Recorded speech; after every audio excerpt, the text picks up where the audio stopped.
उस समय रिलायबिलिटी का भी इशू था कि क्या ये सक्सेस करेगी कि नहीं कार 2017 में, इसलिए मैंने उसके रिजेक्ट किया। हमारे इंजन में जो मतलब वो फ्यूल पहुंचाता जो इंजन तक, वो पाइप को चूहे ने काट दिया था, तो हमने मारुति सर्विस को फ़ोन किया।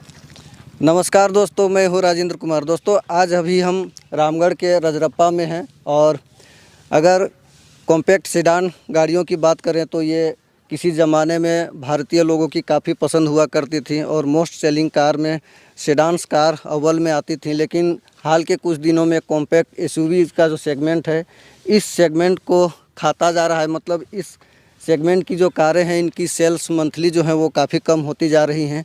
लेकिन केवल और केवल एक ऐसी ही कार की हम लोग बात करेंगे जो कि मारुति सुजुकी की डिज़ायर है, और इस कार की सेल्स जो है कम होने का नाम ही नहीं ले रही है और ये हर महीने के टॉप 10 सेलिंग कार की लिस्ट में हमेशा से चौथे पाँचवें पायदान पर रहती है।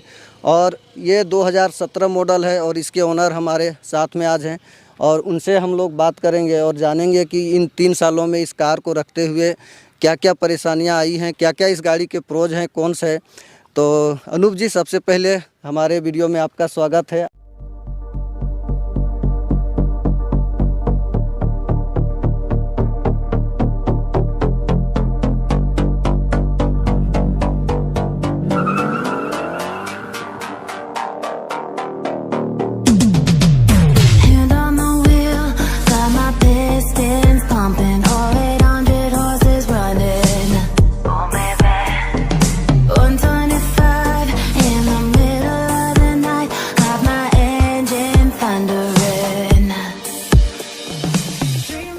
सबसे पहले तो ये पूछना चाहेंगे कि ये कार को आपने कब लिया था? मैंने इसे सितंबर 2017 को लिया था। हमने इससे पहले 3 गाड़ियाँ शॉर्टलिस्ट की थी जिसमें ये डिज़ायर भी शामिल थी। तो पहली थी टाटा की टिगोर, क्योंकि उस समय वो मार्केट में नई आई थी, तो टाटा टिगोर हमने देखा था। उसके बाद फोर्ड की एस्पायर और ये तीसरी डिज़ायर। एक्सेंट भी थी लेकिन माइंड में, लेकिन वो आगे से एकदम फ्रंट से i10 ही लगती थी, इसीलिए हमने उसे उतना तवज्जो नहीं दिया। और i10 पहले से घर में है, तो बाकी फाइनली हमने इस कार को सेलेक्ट किया। इसके वाइड सर्विस नेटवर्क की ये जानी जाती है कार, इसके वजह से, और मतलब इंजन के वजह से भी परफॉर्मेंस, ये काफ़ी पेपी इंजन है 1.2 लीटर की। जो कार का वेट वेयरली 850 से 900 के बीच में आता है, तो उस हिसाब से जो ये इंजन इसमें है काफ़ी पंची लगता है। तो जब आपने ख़रीदा था उस समय आपने जैसे बताया कि 2-3 गाड़ियां आपने शॉर्ट लिस्ट करी थी, जैसे टाटा की टिगोर थी, फोर्ड की एस्पायर थी और एक्सेंट भी थी। लेकिन एक्सेंट आपने इसलिए उसको रिजेक्ट कर दिया कि वो ग्रैंड i10 से एकदम आइडेंटिकल थी, आगे से लुक जो है वो सेम निकल के आ रही थी, तो आप लोग को कुछ डिफरेंट लुक में चाहिए था। तो इस मामले में टाटा टिगोर तो एकदम हट के थी, उसका लुक भी अच्छा था, बिल्ड क्वालिटी भी अच्छी थी और एस्पायर भी बिल्ड क्वालिटी ठीक है। और जहाँ तक राइड एंड हैंडलिंग की बात है, हाईवे में चिपक कर चलने की बात है, तो एस्पायर का तो कोई तोड़ ही नहीं है। तो मतलब क्या क्या आपके पॉइंट्स रहे हैं, किन वजहों से इन गाड़ियों को आपने अपने लिस्ट से बाहर करा? देखिए, नो डाउट कि एस्पायर काफ़ी तीनों में सबसे बेहतरीन गाड़ी थी इंजन के मामले से। लेकिन देखिए, हम लोग जैसे झारखंड में रहते हैं तो वहाँ पे ग्राउंड क्लियरेंस का इशू थोड़ा है। तो एस्पायर का इन तीनों से थोड़ा सबसे मिनिमम ग्राउंड क्लियरेंस उसमें आपको मिलता है। किसी के पास इतना टाइम नहीं रहता वो हर सर्विस में 70-80 किलोमीटर जा ट्रैवल करके सर्विस करवाए, फिर अगर कोई माइनर इशू आता है तो फिर जाना पड़ेगा, क्योंकि हमारे रामगढ़ डिस्ट्रिक्ट में फोर्ड का कोई भी सर्विस नेटवर्क नहीं है। हाँ। और अगर ये टिगोर की बात करें तो देखिए, टिगोर में मुझे डाउट में हमने ये कार नहीं खरीदा। टिगोर से पहले जेस्ट थी, तो जेस्ट को जैसा कि आपने देखा मार्केट में नहीं चली, फ्लॉप कार हो गई, जबकि उसकी सेफ्टी रेटिंग 4 स्टार थी। उसमें इंजन भी 4 सिलेंडर था, जैसे टिगोर में 3 आता है, तो जेस्ट में 4 सिलेंडर था। उसका भी कोई इशू नहीं था। जो आदमी लोग मतलब ये रिजेक्ट करते हैं कार को 3 और 4 सिलेंडर में, जेस्ट 4 सिलेंडर होने के बावजूद फ्लॉप हो गई थी। तो हमें थोड़ा डाउट था कि अब मेहनत की कमाई लगा रहे हैं तो ऐसा कार रहना चाहिए जो कि बंद ना हो प्रोडक्शन में।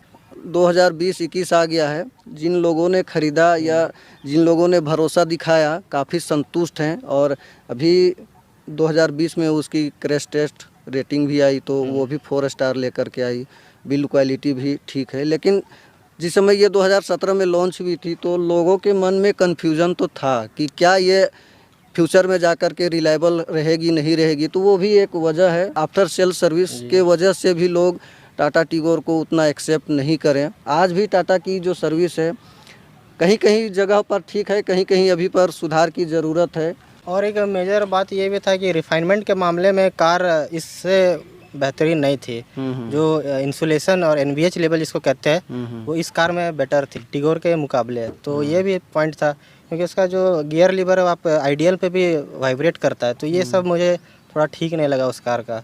छोटी छोटी चीज़ें जो है वो बायर को कहीं ना कहीं प्रभाव डालती हैं, है ना। जी हाँ, और अगर आप रेप करेंगे टाटा टिगोर को तो उसमें से जो काफ़ी आवाज़ आने लगती है इंजन। हाँ, ये इंजन एनवीएच लेवल ओवरऑल मतलब उस कार का ठीक नहीं था। तो ये मुझे पसंद नहीं आया कि फैमिली कार एक साइलेंट होना चाहिए। साइलेंट का मतलब ये नहीं कि इलेक्ट्रिक कार, लेकिन इंजन का आवाज़ भी आना तो एकदम रिफाइनमेंट के साथ आना चाहिए। वो मुझे उस टाटा टिगोर में नज़र नहीं आया। इंजन का माइलेज कैसा था ये तो हमें उस समय पता नहीं था। तो इसमें 1.2 लीटर जो कि 10 साल से चला आ रहा है, तो एयर इंजन का कोई रिलायबिलिटी का इशू नहीं था, इसलिए हमने टिगोर के ओवर उसको सेलेक्ट किया।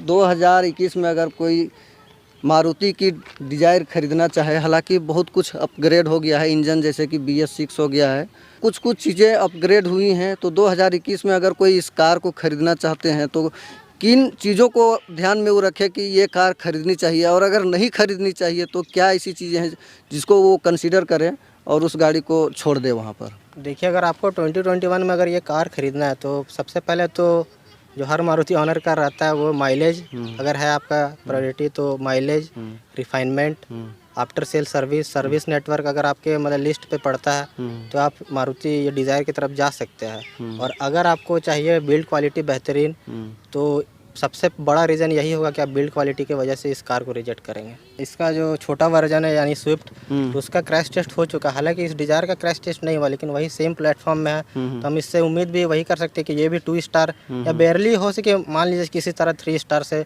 अब अभी आने वाली है नहीं। तो ओवरऑल सेफ्टी के मामले में ये कार पीछे रह जाती है। जिन गाड़ियों को आपने रिजेक्ट किया वो सेफ्टी के मामले में अच्छी थी, तो आपको कभी ये एहसास कराती है कि रियली में इसकी जो सेफ्टी है या बिल्ड क्वालिटी है वो वीक है, ऐसा महसूस होता है क्या? ये ज़रूर महसूस होता है। ये अगर आपके साथ अगर कोई भी छोटा माइनर हादसा भी अगर हुआ होगा तो मारुति ऑनर को पता होगा कि इसका बिल्ड क्वालिटी कैसा है। तो बिल्ड क्वालिटी है थोड़ा अच्छा नहीं है कंपैरिजन में अगर टाटा टिगोर और एस्पायर की करें तो।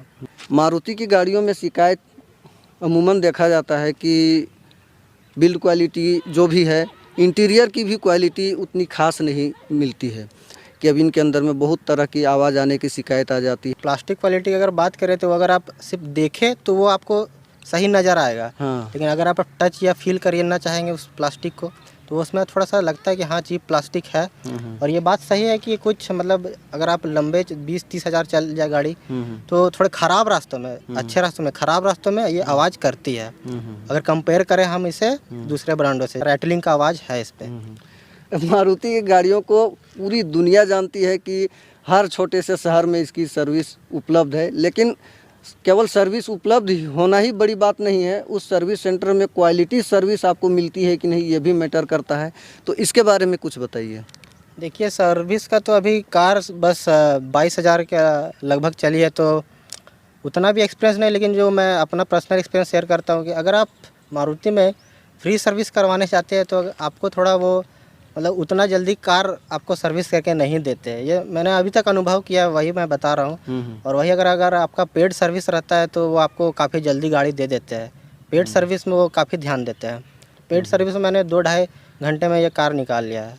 और एक बात मैं मेंशन करना चाहूँगा कि मारुति का इतना अगर गाड़ी बिकता है तो वहाँ पे सर्विस में भी काफ़ी प्रॉब्लम आता है, क्योंकि काफ़ी गाड़ी आते हैं सर्विस में, तो काफ़ी रश रहता है हर सर्विस सेंटर में। रांची से लेकर रामगढ़ कहीं भी चले जाए तो हर सर्विस सेंटर में आपको रश काफ़ी मिलेगा। कहने का मतलब है कि हर छोटे से शहर में इसकी सर्विस तो उपलब्ध है, लेकिन उसी अनुपात में सर्विस सेंटर में भीड़ भी है। और जितना सर्विस सेंटर अभी मारुति के पास में है वो पूरा कैपेबल नहीं है, जितनी गाड़ियां उसकी सड़क पर दौड़ती हैं उसके रेशियो में अगर देखा जाए तो और सर्विस सेंटर की ज़रूरत है। और इसका प्रभाव कहीं ना कहीं आपकी सर्विस क्वालिटी पर पड़ता है। साथ ही साथ मारुति की गाड़ी होने का एक और फ़ायदा मिलता है कि आप आफ्टर मार्केट भी कहीं भी कोई मिस्त्री के पास चले जाएं तो हर जगह वो आपको गाड़ी ठीक करके दे देगा। जैसे फोर्ड की गाड़ियां हैं, चाहे फोक्सवैगन की गाड़ियां हैं, आप लोकल मैकेनिक के पास जाएंगे तो सबसे पहले तो वो हाथ लगाने से ही डर जाएंगे। झारखंड में सड़कें बहुत उबड़ खाबड़ हैं, अनइवन सड़क बहुत ज़्यादा है, तो ऐसे जगहों में जब आप इस कार को ले जाते हैं तो 165 mm का ग्राउंड क्लियरेंस क्या सफिशिएंट है? देखिए, अगर आप कार को ध्यान से देखिएगा तो इसका जो मतलब ये ग्रेजुअली ऊपर जाता है। मतलब अगर आप देखिएगा तो अप्रोच एंगल थोड़ा नीचे है, लेकिन अगर आप पीछे देखिएगा तो ग्रेजुअली थोड़ा सा ऊपर उठते जाता है। तो यही आपको कार चलाते वक्त भी ध्यान रखना पड़ेगा ख़राब रास्तों में, कि अगर आप कहीं पे भी अनइवन सड़क पे जा रहे हैं तो पहले आप अप्रोच अच्छे से करिए। उसके बाद अगर फ्रंट टायर अगर आपका निकल गया तो आप आराम से फिर कार को निकाल सकते हैं। बस आपको अप्रोच एंगल का थोड़ा ध्यान रखना पड़ेगा, नहीं तो आपका बम्पर पे हिट कर सकता है। और जितनी भी फ्रंट व्हील ड्राइव गाड़ियां होती हैं, मैक्सिमम जो है आपका फ्रंट जो है वो थोड़ा सा लोअर साइड में होता है, और जैसे जैसे आप पीछे जाते हैं तो ग्रेजुअली वो थोड़ा सा अप होते जाता है। तो ये डिजायर के साथ में नहीं, हर फ्रंट व्हील ड्राइव गाड़ी में कुछ कुछ इस तरह से ही रहता है। केवल अगर एसयूवीज की अगर हम बात छोड़ दें, और अगर ज़्यादा ही सड़क ख़राब है तो फिर आप सेडान कार को भूल ही जाइए। आपके लिए बेटर ऑप्शन होगा कि आप एक कॉम्पैक्ट एसयूवी कार जो है ले लीजिए। इसमें डायमेंशन में भी कुछ चेंज हुआ था, जैसे इसका व्हील बेस भी बढ़ा हुआ है, तो इसका कुछ फ़ायदा आपको नज़र आता है स्पेस वगैरह में, केबिन के अंदर? स्पेस अगर आप सेकंड जनरेशन डिजायर से बात अगर हम कंपेयर करें तो स्पेस ज़्यादा है इसमें। आपको पीछे में लेग रूम काफ़ी बेहतरीन मिलता है, और आगे में भी कभी मतलब ओवरऑल स्पेस की इसमें कमी नहीं है। 3 सालों में कभी आपको इस तरह की नौबत आई है कि कार आपकी ब्रेक डाउन हुई है या किसी तरह का कोई दिक्कत आया है और आपको कार जो है सर्विस सेंटर ले जाना पड़ा है? ब्रेक डाउन जैसे मैंने पहले बताया कि जो फ्यूल पंप जो इंजन तक पहुंचाता है, जो पाइप है, वो उसको चूहे ने काट दिया था, तो उसके वजह से एक बार इशू आया था, तो हमने फ़ोन करके वो 1 घंटा में सॉर्ट आउट हो गया था। मतलब सर्विस सेंटर से लोग पहुंच गए थे, आपको ले जाना नहीं पड़ा था। तो ये चीज़ है, मारुति की इंजन इतने स्मूथ है और इतने रिलायबल हैं कि लोग सालों सालों तक चलाते रहते हैं, किसी तरह की कोई दिक्कत नहीं आती है। अंडर थाई सपोर्ट थोड़ा सा मुझे कम लगा है। बहुत बार ऐसा होता है कि किसी कार में आप ऐसे ऐसे खींचते रहते हैं, लेकिन ये होता नहीं है। आप देख सकते हैं कि एक बार में स्लाइड हो जा रही है, बहुत ही स्मूथ। तो ये चीज़ है, बहुत ज़्यादा पीछे है, मेरी ड्राइविंग के अकॉर्डिंग ये है। मैं आपको पीछे एक बार दिखा देता हूँ। मेरी हाइट जो है वो 5'8" है।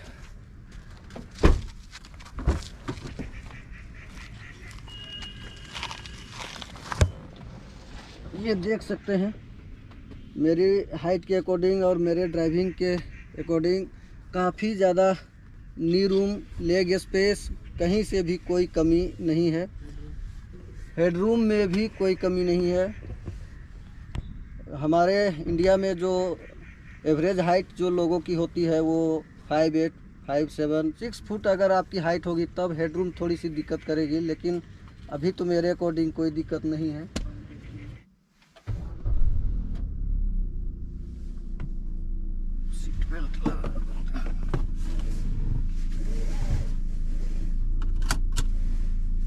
एक चीज़ है कि इस कार का जो इंटीरियर है, ये जो बीज कलर है और ब्लैक जो है अच्छा लगता है। लाइट कलर के चलते ये स्पेशियस महसूस तो होता है। क्लस्ट्रोफोबिक बिल्कुल भी नहीं लगता है कार में, रूमी केबिन लगता है काफ़ी। हमारे अनुसार जो लिस्ट में आता था, जो कि स्टीयरिंग मोटर कंट्रोल इसमें दिया हुआ है और इंफोटेनमेंट सिस्टम भी ठीक ठाक काम करता है, और अगर साउंड आउटपुट की अगर बात करें इंफोटेनमेंट सिस्टम की तो वो भी अच्छी है कार में। टाटा के सिस्टम से बात करें तो उस कंपैरिजन में नहीं है, लेकिन फिर भी ठीक ठाक है। ये VXI मॉडल है। इस VXI मॉडल में आपको सबसे जो हैंडी फीचर्स होता है किसी भी कार में, वो स्टीरियो माउंटेड जो कंट्रोल्स हैं वो स्टीयरिंग में मिल जाए, वही सबसे बड़ी बात है। ठीक है, सहूलियत होती है फ़ोन वगैरह हैंडल कर। चारों पावर स्विच दिया हुआ है ड्राइवर साइड में, और आपके जो RPM है उसको भी कंट्रोल करने का आपको यहीं पर मिल जाता है। हाँ, रिक्टाटेबल नहीं है, बस फोल्डेबल नहीं है, उससे कोई दिक्कत नहीं है। उतना सा तो लोग कॉम्प्रोमाइज़ कर ही सकता है। पीछे का जो सीट है उसमें रियर में आर्मरेस्ट भी दिया हुआ है, और पीछे के सीट में जो हेडरेस्ट है वो भी एडजस्टेबल है। तो एक मिड वेरिएंट के हिसाब से वो भी बहुत ही प्रैक्टिकल चीज़ है। नॉर्दर्न इंडिया में काफ़ी गर्मी भी पड़ती है, तो उस हिसाब से आपको रियर AC वेंट भी पीछे मिलता है। जो एकदम डेली लाइफ में यूज होना ही होना है, तो वो चीज़ मारुति अपने कस्टमर्स को देती है कि यहाँ पे आप 1 लीटर की बोतल आराम से चारों डोर्स में रख डोर्स पे आराम से रख सकते हैं, जो कि एकदम प्रैक्टिकल है। हाँ, तो एर्गोनॉमिक्स के हिसाब से कार काफ़ी हमें सूट कर रहा था।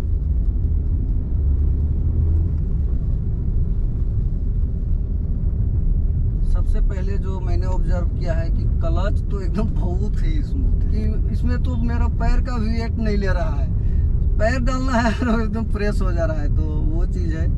तो क्लच स्मूथ है। यहाँ पर गियर बॉक्स की बात करें, काफ़ी स्मूथ है एज ऑलवेज, जिस तरह से मारुति की गाड़ियों की गियर बॉक्स होती है, काफ़ी स्मूथ है। इसमें कंपेयर करके देखा है तो जिसका जो थ्रो है गियर का, हाँ तो काफ़ी मतलब सटीक है, छोटा सा थ्रो है, तो आपको गियर शिफ्ट करने में बिल्कुल भी मतलब परेशानी नहीं आता। थोड़ा सा इसका एक्सेलरेशन टेस्ट करते हैं, 4th गियर में है और कार को जितना स्लो हो सकता है कर लेते हैं। तो ये 10-15 की स्पीड है और देखिए 15 की स्पीड है और यहाँ पर ये गाड़ी आराम से उठ रही है 4th गियर में, और 10 की स्पीड से फिर गाड़ी उठ जा रही है। तो ये चीज़ तो खैर है, अब जो भी है इसका वजन हल्का होने की वजह से है, चाहे जैसा भी हो, लेकिन परफॉर्मेंस बेहतरीन देती है। इसका इंजन जो है एक तो स्मूथ है ही है।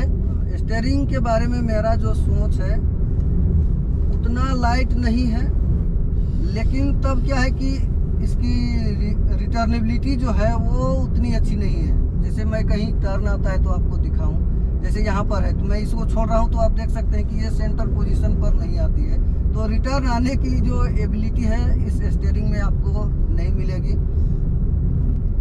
थोड़ा सा खींच के भी देखते हैं, यहाँ सड़क खुली है।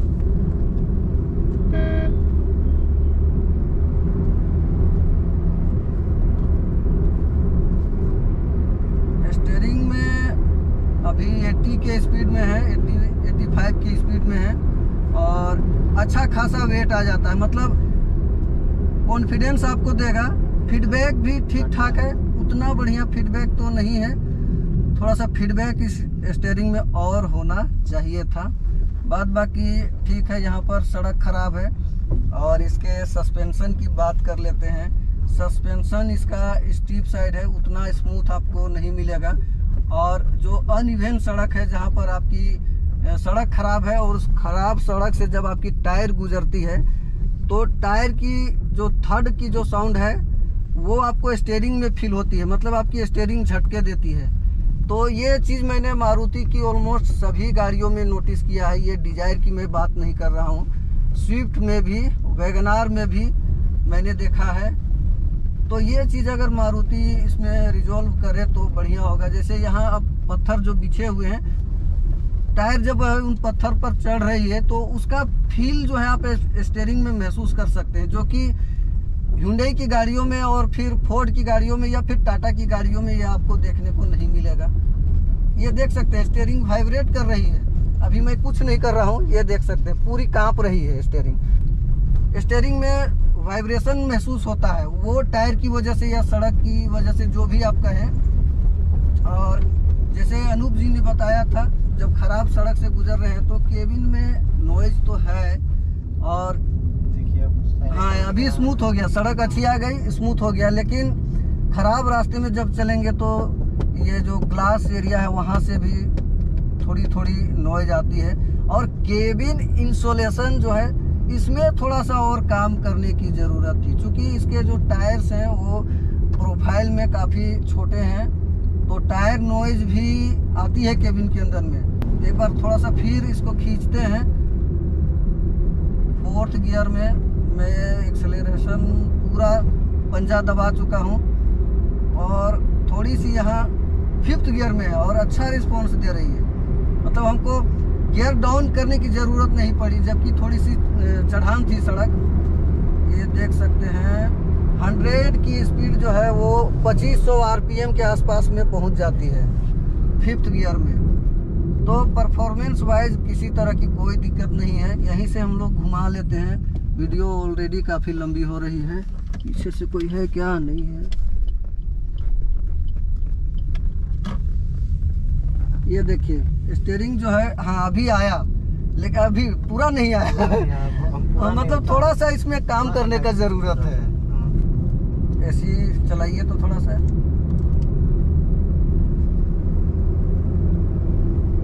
Third gear, fourth gear, 2200 RPM, 80-85 kilometre पर घंटे की स्पीड। एसी ऑन होने के बाद में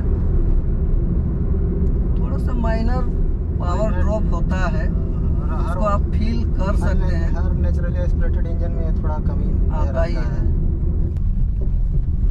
और ब्रेक एक बार थोड़ा सा आगे चल के देखते हैं ब्रेक का क्या स्थिति है। हालांकि अभी तक जितना भी ब्रेक यूज़ किया है तो ब्रेक से तो ज़्यादा दिक्कत हुआ नहीं है। 3 सालों में ब्रेक पैड कभी चेंज हुआ क्या? नहीं।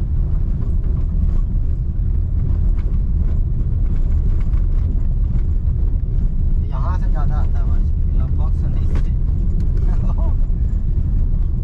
तो इसमें VXI और LXI वेरिएंट जो है उसमें 14 इंच का था, 165 टायर प्रोफाइल है, तो थोड़ा पतला है कार के मतलब डायमेंशन के हिसाब से, तो इसीलिए इसमें थोड़ा डिफर करता है। अगर आप ZXI प्लस या ZXI चलाइएगा तो उसमें आपको थोड़ा डिफरेंस नज़र आएगा, वो ब्रेकिंग में भी रहेगा और ड्राइविलिटी में भी आपको मिलेगा ये अंतर आपको। और दूसरी चीज़ है ना कि इस कार का जो कर्व वेट है वो कम होने की वजह से अगर स्मूथ सस्पेंशन कर दिया जाए तो अनस्टेबल हो जाएगी गाड़ी, ठीक है ना। तो उसको स्टेबिलिटी देने के लिए इसके सस्पेंशन को स्टीफ रखा गया है, यही से ना।